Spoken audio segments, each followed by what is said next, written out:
So a lot of times women say, well, I got these degrees and I'm the CEO and I'm a business owner and stuff. And guys are like, what that got to do with me? So. Right. It's like, yeah, it's the unnecessary things you bring to the table. So we're at Thanksgiving and you come over and then you bring pencils. And we're all like, yo, that's cool that you're prepared. For the test For the that ain't test here. that ain't here, my nigga. Why you got pencils in the turkey? Like, what you doing right now? Like, what are we doing right now? You're bringing stuff that's unnecessary. It's cool. It's great. Ain't nothing wrong with a number 2. You know? But, why you bringing it to Thanksgiving dinner?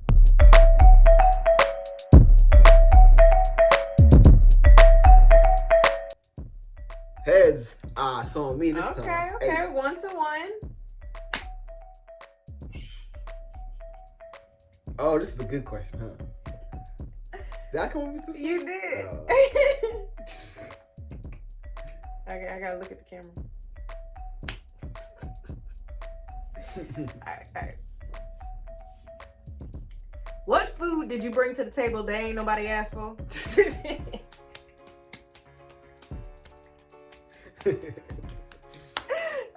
Okay, what food did I bring to the table that ain't nobody asked for? I think, honestly, and this is for, like, outside of you, honestly, this is, like, for other women I might be dating. Okay. It's the fact that I have you. I ain't signed up for this polyamory shit. Like, but real. Damn it, you a nice guy. That's been mostly my experience. It's like, no, and I say no women, but like majority of the women I've had a connection with, obviously, I had a connection with, and everything was sweet, everything was good, up until the point where I was honest about my relationship dynamic and how I'm in a polyamorous relationship. Then they're like, oh shit, well, I don't want to, and it sometimes can be challenging because it's like, we would be doing the exact same things, because I'm not going to hang out with you more than once a week regardless, because of how I am with my scheduling and my time and energy. So we would be doing the exact same thing. Like, the only reason we hang out as much is because we live together. That's it. And then, like, when we work together. Like, that was, like... But I get it. For some people, like, I don't know, the jealousy factor, or whatever. I mean, there's a whole lot of gross shit in this, yes. You know, it's a lot for them. But, like, that's what I would say would be the primary thing that... Yeah, I feel that. You know, I bring to the table that they're like, what the fuck? Who told you to bring this dish? That's valid. I understand their sentiments. I get that. Mm-hmm. Like, they looking at me like, it's like me being vegan and going over with like some vegan pie or some shit or whatever. And they over here looking at me crazy when they over here having all the meat, all the everything, First no of all, veggies. I brought vegan collard greens to a Christmas dinner and everybody thought them bitches had meat in it. Okay? It was that good. Yes. Don't hate on the vegan, yeah. Especially when you add some soul or anything ethnic. You gotta know how to cook. Exactly. You really gotta know how to season. It's not white people. Just. I knew it was coming. I knew it was coming. I'm just saying, our first introduction to vegan food was through white people. Soon as you start experimenting with different cultures, you're like, wait a minute, this shit is seasoned the fuck up. Black eyed pea tofu, Senegalese. There we go. That was y'all first exposure. Thank God my mom knew how to cook. And this is why I'm with someone who's in the diaspora outside of the fucking U.S. Yeah. Yes, I am grateful. That curry, that garlic tofu, that curry. Yeah. Your mama can cook. Your mama can cook. You need to learn from her. Yeah. But yeah, that's really how it is when it comes to me bringing something that ain't nobody asked for. I think that's the biggest one. Other things that I honestly don't know. So I might have to think about other stuff, but that's the one that stood out in my mind.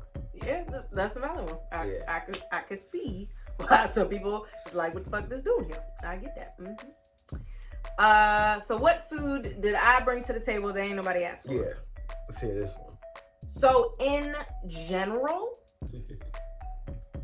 my degree has no impact on a relationship. My career has no impact on a relationship.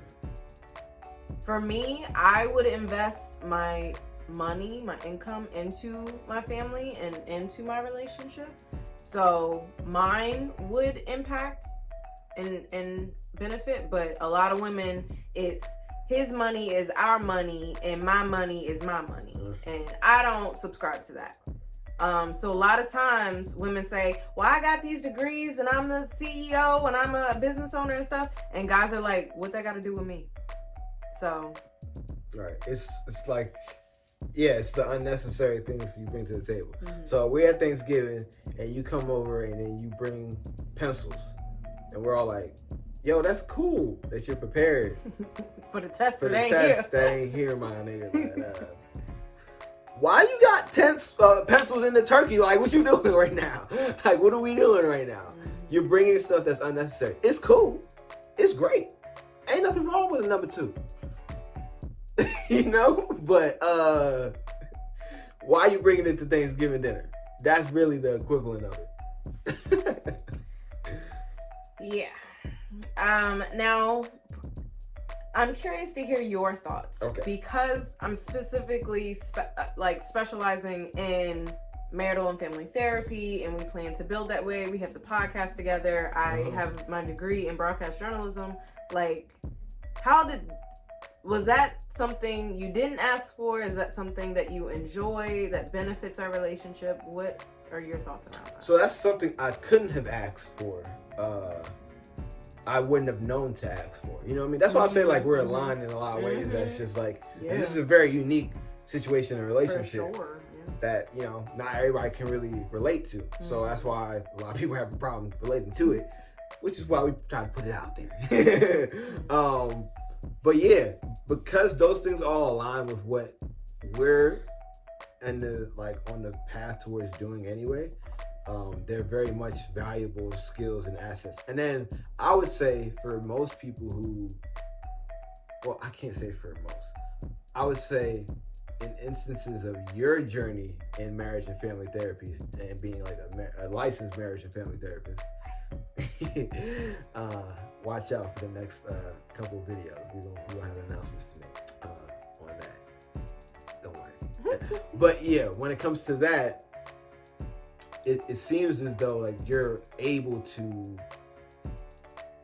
take the lessons from the literal classes that you took and apply them to the relationships that you're in. For sure, yeah. So, if anyone wants to be a housewife, wants to be a stay-at-home mom, I would definitely recommend taking like some relationship-oriented psychology classes as well as child development.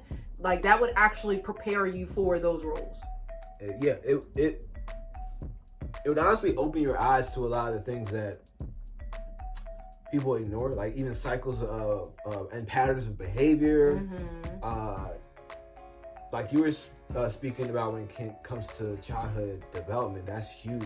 Just even knowing what to expect when your child is going through those natural, just aging, just leveling, like, going from 5 to 10, like then from the 10 to that puberty stage, and like all those things that happen and are expected to happen. If you have a leg up on like, okay, well this is that thing that I read about, or this is that thing that program was trying to prepare me for. What are the steps and skills that I could use in order to better help them adjust as they're going into school with puberty hitting and trying to find a different social circle?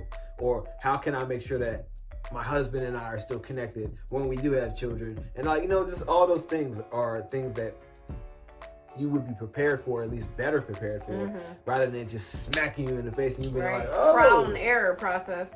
Let me just figure it out along the way. Right, because while you're figuring it out, you might be fucking it up. Couldn't have said it better myself.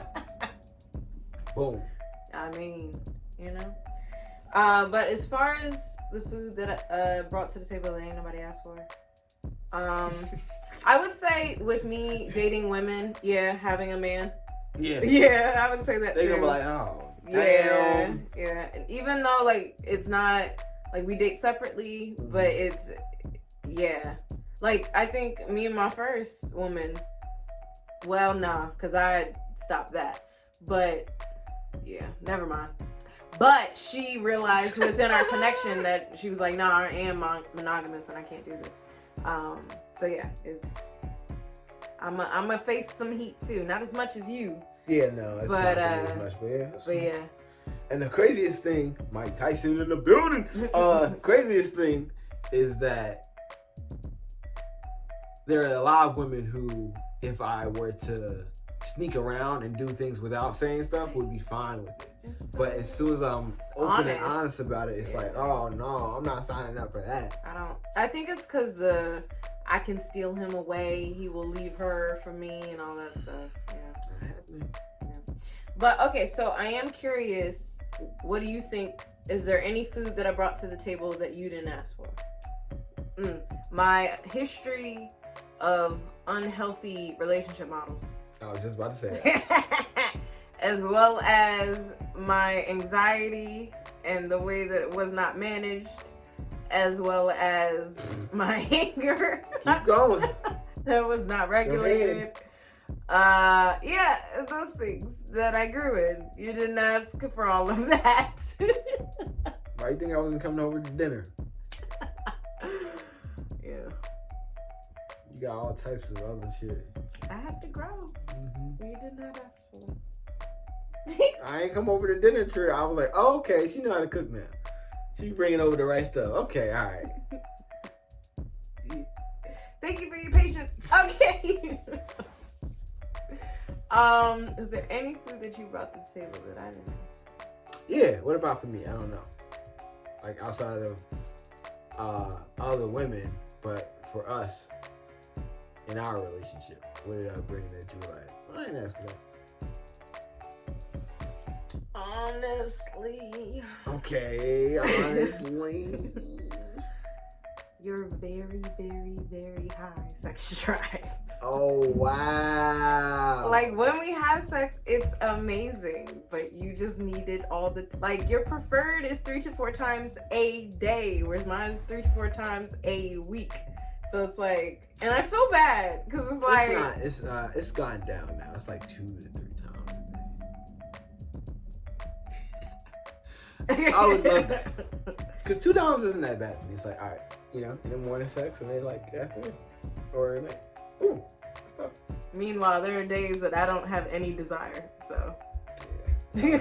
I don't have those days. Exactly. So, you know, that's the one thing. It's like, I appreciate the sex when it happens, but goodness. But I will take you as you are, and good problem to have. Better to have extra. Right. You know what I mean? And then again, lend it on out, ladies. Only those who are of good quality, yes. Good character, and peaceful. Mm. So, you know, it's not just, all right, ladies, whoever, you know, you gotta. He vets properly. Yeah, I vet accordingly. I see what you bring to the table. Ooh. All right, next question. Yeah, let's do it. All right. Hey, it's the Real Family. It's your girl, Rocqi. And your boy, Oso. And thanks for being here. If you're new to the channel, be sure to subscribe and click that notification bell. Right, because subscribing and hitting that notification bell does 2 very important things. 1, it gives you notification on our new content and make sure that you're up to date on everything that we put out every week. Every week. You know, every week. Every week. And then number 2, it helps your boy and your girl out with some money. You know what I'm saying? Let's just keep it honest. It's so real, baby. But in all seriousness, this is just like the video portion, the YouTube portion of our content. We are It's So Real podcast. So we have all these episodes just waiting for y'all on how many platforms? 11 different streaming platforms. 11. So it's up to you to choose. Yeah, there's no excuses. We on everything. So whatever platform you're most comfortable listening to stuff, your content on, we're right there for you. So look us up. It's So Real Podcast. And our link tree is available on our YouTube channel. Go over there, find the platform that works best for you, subscribe to our podcast, and hear the full thing, because we have a lot more to say than what shows up on our YouTube channel. Exactly. With that being said, check out the rest of our videos while you're here. You know? And be sure to subscribe. All right, y'all. We'll catch you on the next one. Peace. And love. Always.